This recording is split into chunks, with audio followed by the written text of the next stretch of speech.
আমি বাংলাদেশের মানুষের কাছ থেকে অনেক ভালোবাসা পেয়েছি, তাই অবশ্যই আবার যেতে চাই। ঠিক ৩ মাস আগে ক্রিক ফ্রেঞ্জিকে দেওয়া এক সাক্ষাৎকারে বিপিএলে খেলার ইচ্ছে পোষণ করেন সন্দীপ লামিছানে। অবশেষে তার ইচ্ছে পূরণ হয়েছে। আসন্ন বাংলাদেশ প্রিমিয়ার লিগে খেলতে দেখা যাবে নেপালের এই ডানহাতি স্পিনারকে।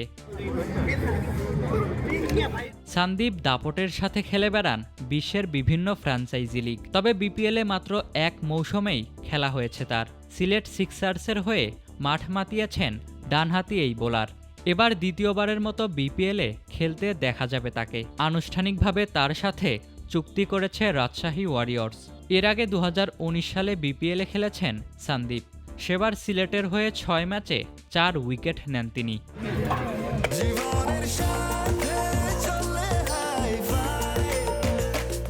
স্বাস্থ্যকর অল টাইম হানিকম, সব সময় অল টাইম হেলদি লাইফ। গত আগস্টে টপ অ্যান্ড টি-20 সিরিজ খেলতে অস্ট্রেলিয়ায় অবস্থান করছিলেন লামিছানে, আর সেখানেই জানিয়েছেন বিপিএল খেলার কথা, আর সাথে প্রশংসা করেন বাংলাদেশেরও। বলা যায় না, যদি কোনো দল আমার সাথে যোগাযোগ করে এবং আমি সেই নির্দিষ্ট সময়ে খেলার জন্য ফ্রি থাকি, তাহলে আমি সেখানকার যে কোনো দলে যোগ দিতে চাই। অবশ্যই, কে না চায়? এটা একটা সুন্দর দেশ, সেখানকার মানুষগুলোও খুব সুন্দর।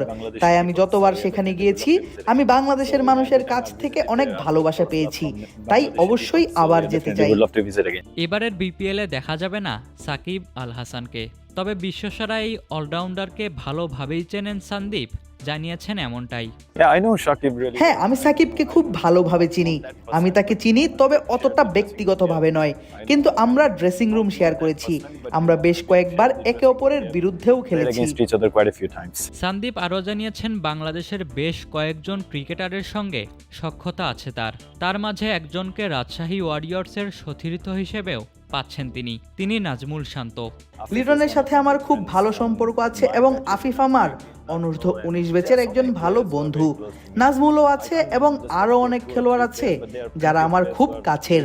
আমি নির্দিষ্ট করে 2 বা 3 জনের নাম বলতে পারবো না, কিন্তু বাংলাদেশ থেকে এমন অনেক খেলোয়াড় আছে যারা আমার খুব কাছের। শৃঙ্খলা ইস্যুতে বেশ কয়েক বছর ক্রিকেট থেকে দূরে ছিলেন লামিছানে। গত বছর টি-20 বিশ্বকাপের আগেই অবশ্য খেলায় ফেরেন তিনি। আর অন্যদিকে আগামী ২৬ ডিসেম্বর থেকে মাঠে গড়াচ্ছে এবারের বিপিএল। ইশতিয়াক মাহিন, ক্রিক ফ্রেঞ্জি।